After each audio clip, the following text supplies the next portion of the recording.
हमारे खुदावन यीशु की अंजील मुक़द्दस मत्ती के मुताबिक उसका 9वां बाब 14 से 17 आयत तक। उस वक्त यूहन्ना के शागिर्दों ने यीशु के पास आकर कहा, तेरे शागिर्द क्यों रोज़ा नहीं रखते जबकि हम और फरीसी अक्सर रोज़ा रखते हैं।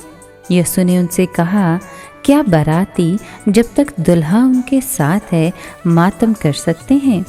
लेकिन वो दिन आएंगे कि दुल्हा उनसे जुदा किया जाएगा, तब वो रोज़ा रखेंगे।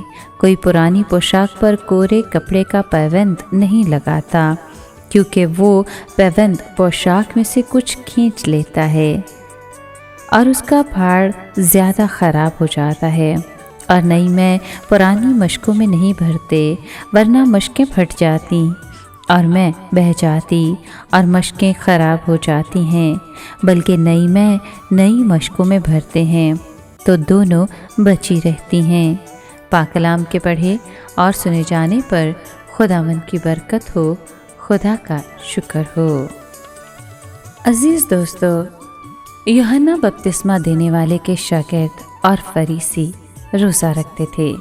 पुराने अहदनामे में ये दस्तूर गहरे गम और अफसोस के इजहार के लिए मुकर्रर था, मगर अब तक इसका असल मकसद और मफ़हूम बड़ी हद तक नज़रों से ओझल हो चुका था और रोज़ा एक आम रस्म बनकर रह गया था।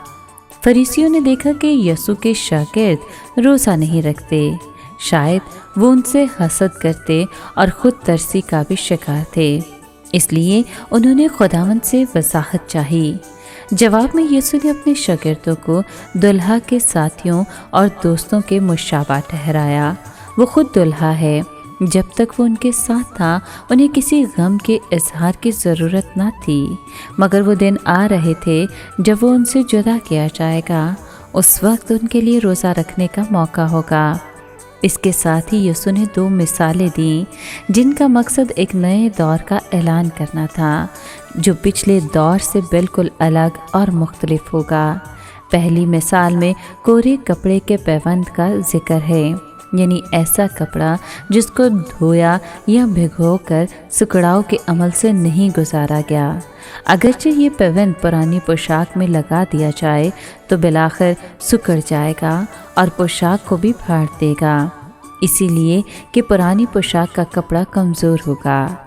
यहाँ यीशु पुराने निज़ाम को पुरानी पोशाक से तशबीह दे रहा है।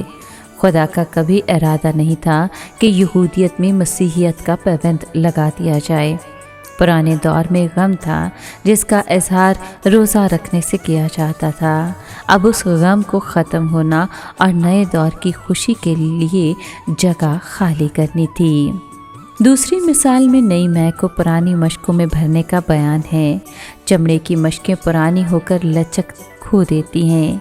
अगर इनमें नई मैं भरी जाए तो उसके खमीर उठने के दबाव से ये मशकें फट जाती हैं। नई मैं मसीही ईमान की कुदरत और खुशी की मिसाल है। पुरानी मशकें यहूदियत की रस्म परस्ती और ज़ाहरी अशकाल को ज़ाहिर करती हैं। नई मैं को नई मशकों की ज़रूरत होती है। खुदावंद के शागिर्द को रोज़े के गमनाक बंधन में बंधने से यूहन्ना के शागिर्दों और फरीसियों को कुछ फ़ायदा नहीं था, ख़ुसूसन जिस अंदाज में उन दिनों रोज़ा रखा जाता था उससे कतन कुछ फ़ायदा नहीं था।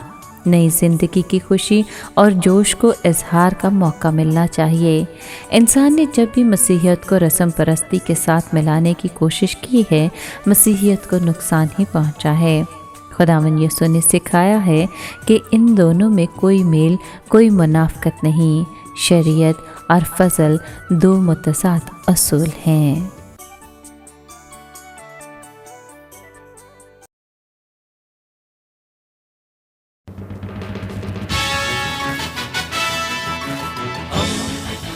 दोस्ती का पैगंबर, रेडियो वेरितास एशिया।